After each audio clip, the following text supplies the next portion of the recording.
Ok. Alors, يقولوا له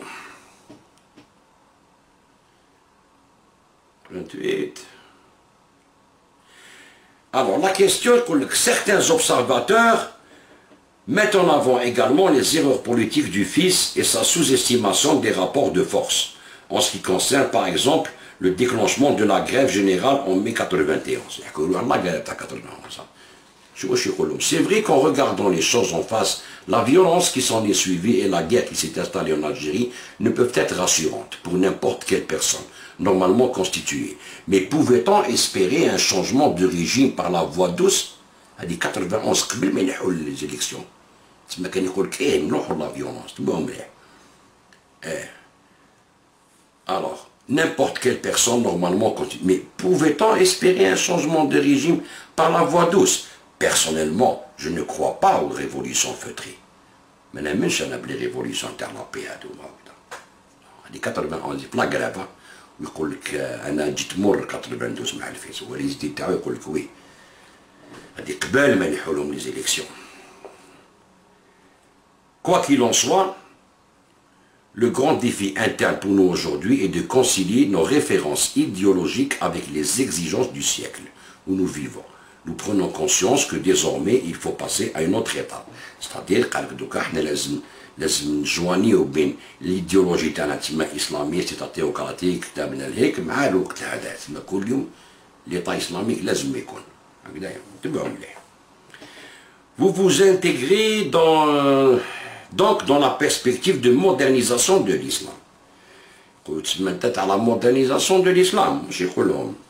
En tant que parti qui est arrivé aux portes du pouvoir, nous avons en quelque sorte perçu la réalité et l'immensité de la tâche. Certes, cette prise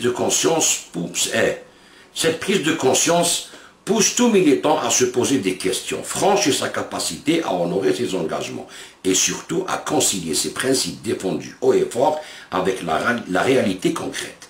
Il existe mille et un problèmes que l'on se devait de résoudre. Nous sommes à titre d'exemple contre l'usure bancaire, l'intérêt. Mais comment gérer cette question sur le plan pratique aujourd'hui? Nous œuvrons pour lancer ce type de débat. احنا contre الربا، هذا واش يعرفوا contre الربا مع الحجاب، هذه هي لا بوليتيك ديالهم. واش يقولوا هنايا؟ Alors, comment le fils issu de ce congrès envisage-t-il la question de l'État islamique? هذا الكونغري داروا en 2002. هو اللي دار الكونغري باش ولا بريزيدون تاع الكيس في l'Europe ذاك الوقت 2002.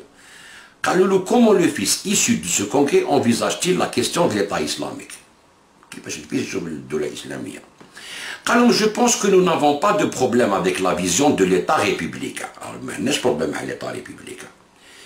Qui donne aux citoyens à la fois le droit de choisir ses gouvernants et aussi de les démettre. Le choix d'un projet de société par les citoyens est un droit inaliénable. Les citoyens vont aller voter le président. Il faut donc garantir la liberté du choix dans les domaines associatifs et médiatiques. Là où il pourrait y avoir conflit, oui qu'il y a un problème, et où nous le revendiquons aussi honnêtement, c'est notre référence à des notions idéologiques comme la charia. C'est la charia. C'est le problème qui s'en a avec l'État républicain. Nous sommes pas l'État républicain. Le problème qui se pose, c'est la charia. Nous considérons qu'en tant que musulmans, nous vivons un vide aussi bien intellectuel que juridique. La charia n'a pas été pratiquée dans notre pays. Mais pratiquer charia. Elle demeure en tout état de cause théorique. Sa mise en application dans notre environnement nécessiterait des études sociologiques permettant de faire une jonction adéquate entre les notions doctrinales, théoriques et les aspects pratiques en matière de législation dans la société. تسمى دوك انت تسمى بحال ديال من الدين. تعرف الشريعه نتايا. مرض هنا. تعرف الشريعه نتايا. ماشي كيش تعرف الشريعه نتايا. قاري شريعه ولا فيزيك حب يدير شريعه. تسمى ديروا لي لوا واش شكون العلماء اللي يعطيكم الحاكم المطيري هو اللي يعطيكم العلم هذا. سي صا نو؟ انكرويابل. شتو الخوا؟ باش تعرفوا شو واش يقول لهم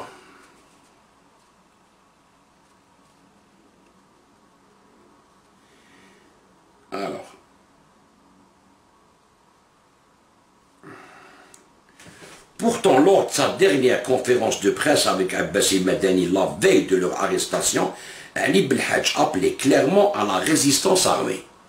قبل ما يدوهم الحبس وقبل ما يجوا لي زيليكسيون قبل ما قالوا له كيفاش هو عيط باش يرفدوا السلاح شو واش يقول لهم مرض شو واش تقول لهم سي مرض هنا. Alors je partage son point de vue. أنا d'accord معاه. Nous disons que devant l'action d'un pouvoir tyrannique, il est du devoir du peuple de résister en portant des armes. Il s'agit là d'une position que nous revendiquons haut et fort. Je pense que toute démocratie, toute constitution, tout pays reconnaît ce droit à son peuple. Au lendemain du coup d'état de janvier 92. بصح هو مش يهضروا على janvier 92.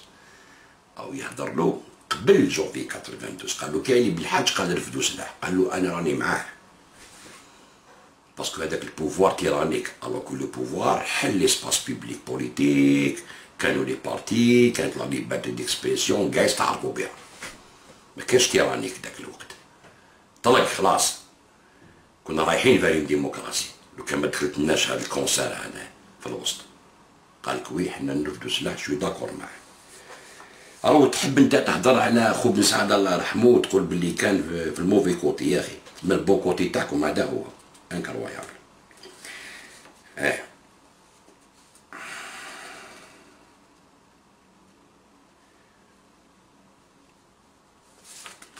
زيد يقولوا له dans la perspective de l'élection présidentielle de 2004, quelle démarche allez-vous adopter? Nous sommes en train d'apprécier la situation face à ces élections. هذا واش راهم يخمموا اليوم، هذا واش راهم يقولوا من 2002، هذا واش راهم يخمموا اليوم، قلت لكم صافي لونطون نعاودها لكم. Nous sommes en train d'apprécier la situation face à ces élections. Nous avons plusieurs possibilités. Certaines pourraient surprendre, mais rien n'est encore décidé à ce jour. Néanmoins, plusieurs principes guident notre positionnement. Tout d'abord, en tant que parti, nous ne donnerons notre appui à une personne ou un parti que dans la perspective où existe un engagement formel à ce que le fils soit réhabilité au lendemain de l'échéance électorale, car nous n'avons pas à soutenir des personnes qui ne nous soutiennent pas. C'est-à-dire, قال لك حنايا لازم نعاود نرجعوا لا بوليتيك اون طونك فيس وتجميع واحد اللي ما يسوتنيناش ابري لي زيليكسيون اللي كاين لي زيليكسيون حنا ما نستعرفوش به. سيتادير هادو اللي راهم يروحوا لهم المغاربيه ويخدموا معاهم هادو لي بوجاجيه هادو كاع يا سيدي وهادو يحبسوا بيدعسوا متفاهمين معاهم بلي نتعاونوا نطيحوا البوفوار زعما ومن بعد نتوما تعاودوا تولوا الجزائر وتعاودوا تكونوا البارتي فيس تاعكم هدايا. هذا هو لو ديل تاع الفيترينا اللي كسرها بن سعاده. فهمتوا؟ هادو على كل حال راهم بعاد ما عندهم ما يواسوا في الجزائر في عقولهم كامل سي فيني. عندهم بروجي واحد اخر دوكا مع الماطيري والخلافه وإرطغرل والربيع العربي خونه. نتوما خونه مراد. شوف دير في بالك مليح بلي مستحيل تدخلوا الجزائر وهذا الحلم اللي راكو ديروه زعما طيحوا البوفوار. نقول لك علاش ما تقدروش تطيحوا البوفوار. هذا غير ناس اللي بالسياسه والخدمه والصبر والأورغانيزاسيون هكذايا ونروحوا دون ان طرافاي بوليتيك لا فورماسيون دو جون اي دو بارتي جون في الجزائر هكذايا ونشاركوا في اللعبه السياسيه باش نقدروا نربحوا ديسي 5 6 باش نقدروا نستغلوا الديمقراطيه في الجزائر. اما هذاك الحلم اللي راكم تحلموا به نتوما زعما تطيح الدوله وزعما يهربوا في طيارات وتبقى زعما تدخلوا الجزائر ترفدوا الاعلام تاع داعش فوق المراديه والشعب زعما يهتف، هذاك راكم تنوموا. نقول لكم علاش راكم تنوموا. باسكو لو ريجيم الجيريان ما عندوش راجل. فهمت؟ ستادير ميم لو كان لوكسيدون يقول لك نبدلوا الريجيم في الجزائر ماشي كيما ليبيا طاح قدافي طاحت ليبيا، في العراق طاح صدام حسين طاحت العراق، في سوريا لو كان طاح بشار طاحت سوريا، كاع البلدان هادوما. حنا نو، حنا لازمك طيح جيش كومبلي بيه بلي زوفيسيي بالعسكر بالدنيا كاع، ما تقداش ما كاش راجل يحكم، كاين ايكيب، ميم هما حايرين شكون ينحيو باش تبدل الجيري تنقلب كيما يحبوا هما. سي بور سا سي با لا ميم دون. مروك تاع محمد السادس تروح لمروك، سي با لا ميم دون ماشي كيف كيف. راكو غالطين، راكو اون فاس دون ارمي. و سي صا هذا هو اللي لازم في الوقت اللي رانا في هاد لي كار هادوما وهاد لي بي كاع اللي حرقوهم. وكان ما داش عندنا ريجيم كيما خلينا من لا كوريبسيون والسرقه وديك هذيك راهم يخلصوا عليها راهم في الحباس، يا با بروبليم. حنا نهضروا على لو ريجيمون لوي مام. سي ان ريجيم اللي يقعد في التاريخ. شوف كيما في شيلي مثلا طاح بينوشي طاح كاع، طاح في دي لا بلاجونتين طاح كاع. هكذا احنا نو الجزائر لا لا تاكتيك تاعكم ما تاكلش في البلاد. ميم اللي يعاونوكم ما يقدروش يعاونوكم. شوي ديزولي تدير. هاو شوف كان بومدين ما جا شاد لي راح شاد لي، جا بوضياف مات بوضياف، جا زروال راح جا لي كافي راح لي كافي، جا زروال راح زروال، جا بوتفليقه 20 سنه راح بوتفليقه، جا تبون. بصح اللي طاروا هنا تقدرش تنحي هكذايا. هذا حلم. لازم لا دوكترين تاع الشريعه تاعكم الاسلام بوليتيك هذايا لازم يتنحى من البلاد، ونبنيو جزائر جزائريه، لا عربيه لا اسلاميه لا قبيليه لا امازيغيه لا والو. راسه جديده، اون غاس، لي نوار لي بلون لي روج لي جون لي زالجيريان. فهمت؟ هذا هو البروجي اللي حاب ينجح بلادو. ما باش تقول زعما هذيك تجي لوطون زعما طيح بريزيدون واحد يقتلوه فرحانين هكذايا، ولا كيما صدام حسين تريب البلاد. امبوسيبل. نحي تبون يجيبوا واحد اخر، نحي واحد اخر يجيبوني انايا. فهمت؟ تنحى انايا جيبان بلومي دو بريزيدون. فهمت؟ تلعب نتا مع يا سيدي. هنا بابا كان يخدم معاهم، تقول نتا 62 سون تاكاباري لو بوفوار. باباك تربى في حضنهم وانت ديت الدراهم ورحت قريت. Mohamed Hina sera le premier sous-préfet de l'Oroat, puis sous-préfet à Tagourt. Il est ensuite chargé de mission à Mdia. Une sanction d'Ahmed Ben Bella pour son amitié et soutien au colonel Chabani. اللي دخل مع جيش الحدود Chabani. دخل معاهم non. هكذايا. Cette sanction prend fin en août 65. Et il est ensuite nommé secrétaire général à la wilaya de l'Asnam, puis à Ouargla jusqu'en novembre 71. Suite à quoi il sera nommé secrétaire général de la wilaya de Betna, poste qu'il occupera jusqu'à sa retraite. Allah!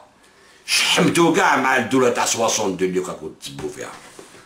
كليتو كاع معاهم. بابا كان فونكسيونير ديتا خالص وعايش اوفريت لا برنسيس، وانت بعتوك تقرا بالام اي تي اوفريت لا برنسيس.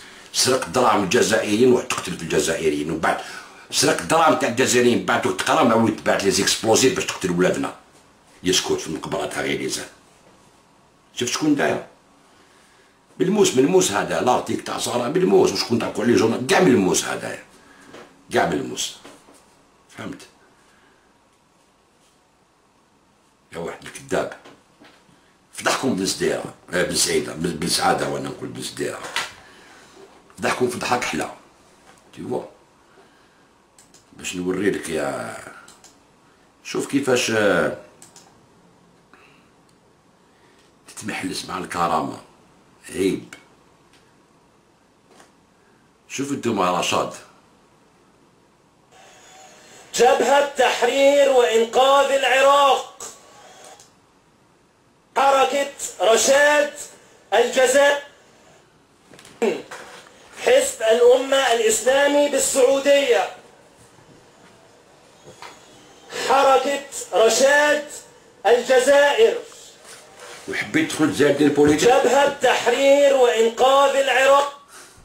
حبيت تدخل الجزائر ودير بارتي وزعما دير وانت راك تي في بارتي دون اورغانيزاسيون تيروريست انترناسيونال فينونسي بار القطر. هكذايا كي تدخل انت لالجيري مع لوطون. شوف القطر، شوف نوريك القطر كاع. شوف يا فوندو.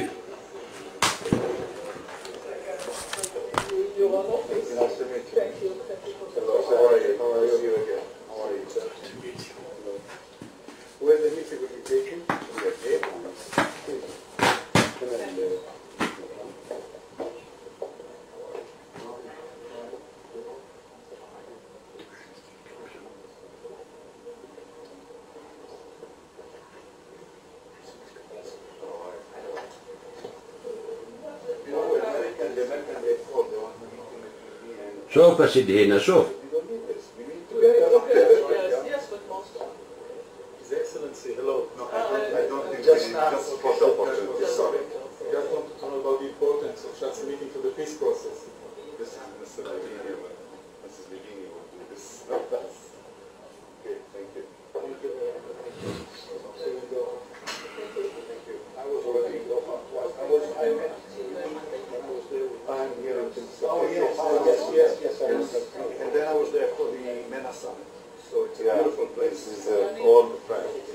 What is the importance of the meeting with the Emir of Qatar? Every meeting has an importance because of the way the Arab. هادو صحابك اللي فينونسيوك نو تاع لونجي الكرامة نو وتدخل انت كوطا كوطا بك اسرائيل لوطا يا اخي حلايا زعما غادك الحال على اسرائيل يا اخي. شوف انت عامل، شوف واحد عامل ما يقدرش انت تبهدل الجزائريين، ما تقدرش تكون شوف النعيمي كيفاش يخدم معاك. ما حكاية منظمة الكرامة القطرية؟ ماذا تريد من الدول الخليجية؟ هل هي أجندة قطرية أم هي منظمة مشبوهة هدفها الإساءة لدول الخليج العربي وحكامها باستثناء قطر؟ أسئلة تولد من رحم أسئلة حول ماهية الدور المريب والغريب والعجيب الذي تلعبه منظمة الكرامة القطرية في الميدان السياسي الخليجي.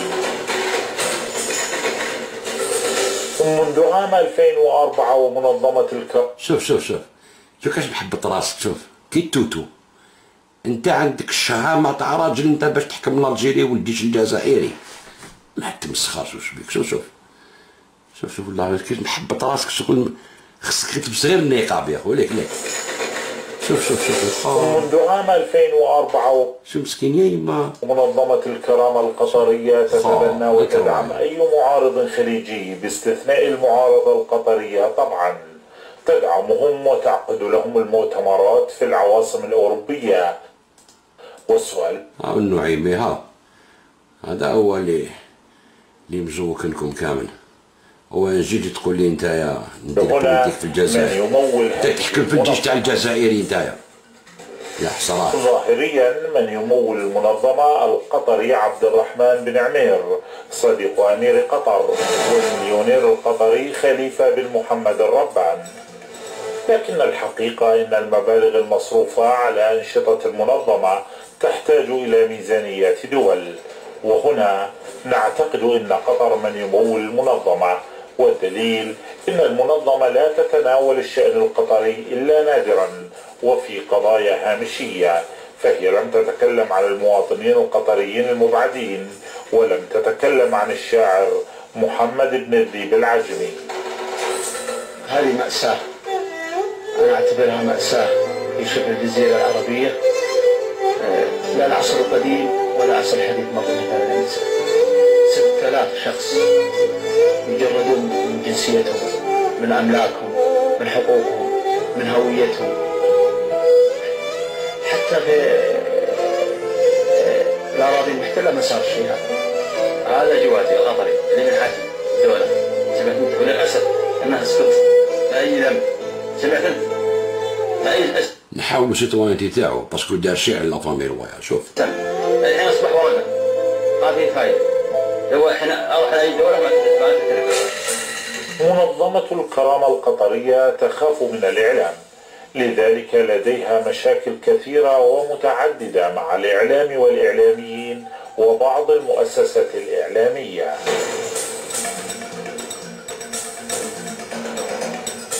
هنا تمنع منظمة الكرامة القطرية الصحفيين من تغطية نشاطاتها المعادية لدول الإمارات والبحرين وعمان والسعودية داخل مبنى الأمم المتحدة، فأين حق التعبير يا منظمة الكرامة؟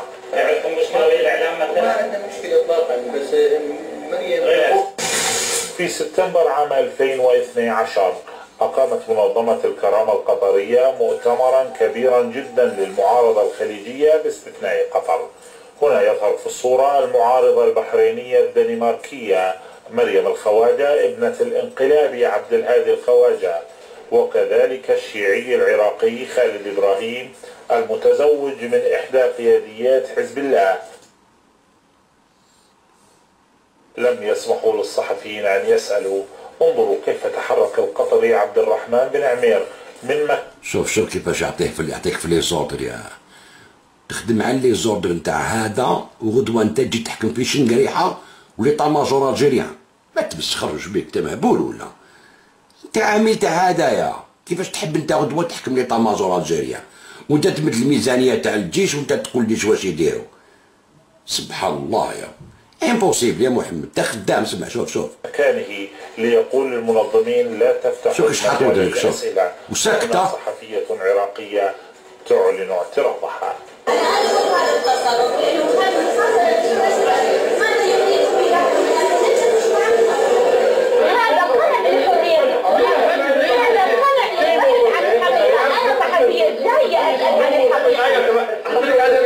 شفت كيفاش وليت في لابلاص تاع الديكتاتور نتايا؟ ها ما تلغاشي كاع راهم ضدك، راك وليت دون في لابلاص تاع الديكتاتور نتا كاع نو. هاي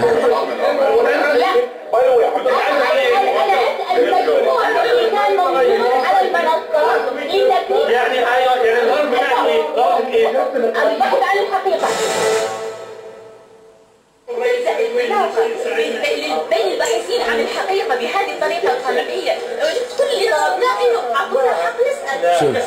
لا لا لا لا لا شوفوا هذا، شوفوا هدايا يولي يحكم في الجيش الجزائري. يقولوا لله يرحم باباكم. شوف معاهم راهو، شوف خدام تاع هذا تسمى يولي هذا يحكم في الجيش تاع الجزائر. اش بيكم يا ناس، راكو راقدين ولا؟ حتى نكون صريح. معلومة إذا هذه اللجنة التي زارت المتهمين في السجون وجدت انهم لم يتعرضوا لأدنى عمليات التعذيب او الاهانة او القمع. أكاذيب منظمة الكرامة القطرية كثيرة وأكثرها غرابة اختفاء محمد الركن، ونترك لكم الحكم هنا. كما أن أغلب الأعضاء في منظمة الكرامة القطرية يمتلكون تاريخ له علاقة بالمسار الدموي والإرهاب، وهذه النبذة مختصرة عن بعضهم ومن الصحف العالمية. اعتقلت سلطات الأمن الفرنسية في مطار أورلي في باريس الاثنين المعارض الجزائري مراد الهينا في طريق عودته إلى مقر إقامته في جنيف. هنا يقوم الناشط الأحوازي البريطاني أمجد طه الكعبي بالاعتراض عليهم بأنهم يمجدون الإرهاب. هل يوما ما في تاريخك راح يوم انت تستشهد بمقوله لهتلر قل لي نعم ام لا؟ هذا يستشهد بالارهاب ثم يجي هنا يدافع عن حقوق الانسان. عار عليكم، لا تتحدثون بحقوق الانسان وانتم تدافعون عن الارهاب في العالم. ثم لماذا لم تتكلمون عن القطري؟ هو تكلمنا عبد الرحمن النعيمي لم يتكلم. عبد الرحمن النعيمي لم يتكلم عن من؟ لم يتكلم عن الشعب القطري. أفعال أعضاء هذه المنظمة أفعال بلطجية وشبيحة بامتياز. انظروا شوفوا مسلي، شوفوا والحكم لكم. حكومة قطر هي من تصرف عليه. هاتفا صارخا.